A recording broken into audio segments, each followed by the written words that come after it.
The Legend of Zelda Majora's Mask holds a special place in my heart as my favorite video game of all time. And although I absolutely adore the game now, I didn't always feel that way. It was really hard for the 4-year-old me to appreciate this game when I first played it on my GameCube back in 2002.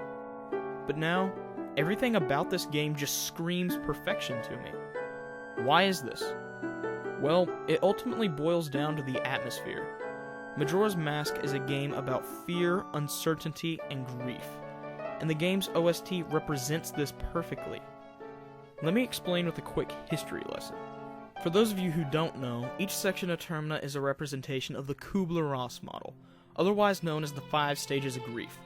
The Kubler-Ross model was created by a Swiss psychiatrist by the name of Elizabeth Kubler-Ross in her book On Death and Dying in 1969. This model depicts the 5 stages of emotional responses people experience when grieving, the stages being denial, anger, bargaining, depression, and acceptance. Let's take a look at each stage separately and how the soundtrack of each area portrays it. First up, Clocktown. During the 3 days Link is desperately trying to stop the moon from destroying Termina, the residents of Clocktown are busy preparing for their annual Festival of Time, even with the imminent threat of death looming over them. They refuse to accept their fate and continue to live as if nothing's happening. This is as evident in the soundtrack as it is their actions and words. As each day passes in Clocktown, a different variant of the theme plays. On day 1, the normal version plays, as calming, happy, and upbeat as ever. Everyone left in town is hard at work, preparing for the festival. Not a care in the world. It's just another day in Termina to them. But let's fast forward. Day 2. Seems pretty normal at first, same song. Only noticeable difference is that a different group of instruments are playing it. A string and ocarina feature. But listen a little closer. What else is different? It's just slightly faster. Now, to someone who may not be heavily into music and its production, this may seem like nothing. But when composing a piece or variations of the said piece, there's a reason for everything. It's faster because the townspeople are becoming more frantic. As the moon falls closer and closer to their beloved home, deep down, they start to realize that this may be the end, but they still refuse to admit it. Adamant as ever to keep working on their festival and preserving what little bit they can to retain their sanity. Day 3. The end is nigh. There is no escaping it now. The moon will fall no matter how hard they try to stop it. They are all going to die. The music is even faster. The bass line is a major contrast to the otherwise cheery melody. It sounds evil, and is a perfect representation of the catastrophe that is about to unfold. For the Southern Swamp, it's not as obvious as Clocktown's theme was, but it's still there. The Southern Swamp represents anger, the second stage of grief. Here, the Deku royal family's daughter has been kidnapped and locked away in the Woodfall Temple, and the king, in his absolute outrage, blames the princess's friend, the monkey, and has him set for execution. The key for the music here is intensity. Yes, the second stage of grief is anger, but the music is more intense than it is angry. The tracks that I feel best show this would be the Deku Palace and Woodfall Temple theme. For the Deku Palace theme, the percussion makes it. It feels tribal. They are about to execute this monkey, and the music makes you feel it. The whole time you are in the palace, you're trying to pull a solid snake and sneak around the entire place. One wrong move can get you kicked out and have to start all over, and while it's not difficult, it is very annoying. The Deku are blinded by rage, and the music speaks to this. As for the Woodfall team, it's somewhat along the same lines. It's intense, but for a slightly different reason. The tribal feel is still there, but the screams and calls you hear consistently make you feel like you're being watched from all angles and everything is out to kill you. Poisonous water, black bows, dragonflies, carnivorous lily pads, and even turtle-riding geckos. You never know what could be behind the next door. And another fun fact, it is believed that the Woodfall Temple was once a place of worship for the Deku, but is now cursed by a Dalwa. The theme for Snowhead is bargaining, the third stage. Trying to make a deal to anyone with power to fix everything that's been wronged.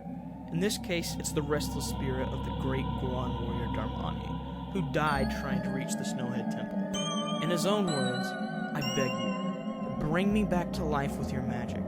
If it is beyond your power, then I beg of you to do this for me instead. Heal my sorrows, Any way that you can do it will suffice. Please, heal my sorrows. The defining tracks for this would be the Goron Lullaby, Mountain Village, and Snowhead Temple, in my opinion. And the key factor here is their somber tone.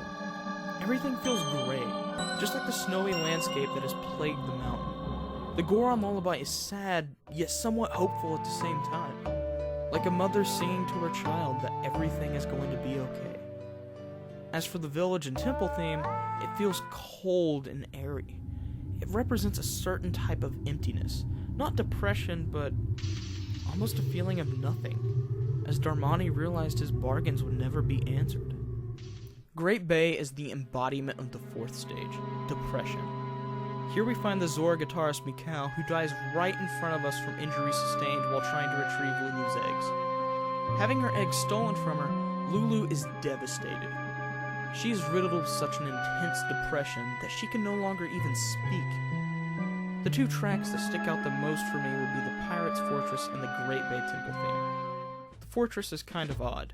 The main melody for the entire place is an unorthodox version of depressing.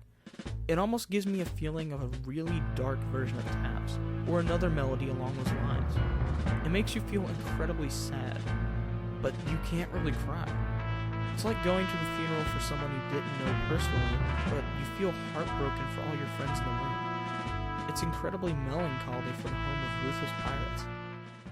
The Great Bay Temple, on the other hand, is rather erratic. Certain parts of the song having a lot going on at once. Not happy, not sad, not epic or anything, it's just there. It is, in a sense, what your heart would be if you were in Lulu's position. Broken. A jumbled mess. Not really knowing what you should or shouldn't feel. It's a feeling that's difficult to explain with words. It's just there, whether you like it or not. Lastly, Ikana Valley and everything in it represents acceptance, the last stage of grief. And in the case of Termina, it is the acceptance of their death. The main overworld theme for the valley reeks of a grim atmosphere. Ikana Castle's theme is epic and mysterious, which suits the long-forgotten kingdom and civilization very well. This is the land of the dead, a fitting place to resolve everything Link has gone through. Forced to relive the same 3 days over and over for a quest that almost seems pointless. The Elegy of Emptiness is just that. A mesmerizing track that gives you a cold, empty feeling on the inside. What was the point of it all feeling? The Stone Tower Temple and Stone Tower Temple Upside Down theme is the same. Gloominess fills the atmosphere, and it isn't much of a pleasant place to be. And don't even get me started on Sharp's Curse, probably one of my favorite tracks from the area. I mean, just listen and you will understand what I mean. All of the things we've discussed so far isn't even everything.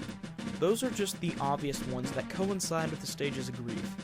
It honestly was hard for me to put all of what I'm feeling into words for this, but nonetheless, let's continue with the other tracks that I personally believe make this soundtrack a masterpiece.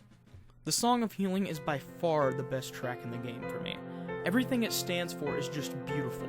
It's one of the saddest yet most endearing and inspiring songs I've ever heard. It makes you feel like everything is going to be okay. Even in the game, the Deku Butler's dead son, Darmani, Mikau, everything they went through, it left them restless. Their spirits left in a never-ending purgatory of sorrow, and you, the player, healed them. You eased their pain. You helped them move on. Not because you're the hero of time and felt obligated to, but because you're you.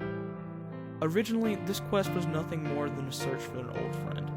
But look at what became of it. It came to be so much more than anyone had ever imagined, and that is one of my favorite things about this game. Now, I don't have enough time to touch on each track individually, but I can give a basic summary of it all. Most, if not all, the tracks in the game have their own uniqueness to them. Oath to Order is absolutely beautiful, almost as if all the giants are crying together, grieving for their lost friend, Skull Kid, and how he succumbed to Majora's wrath.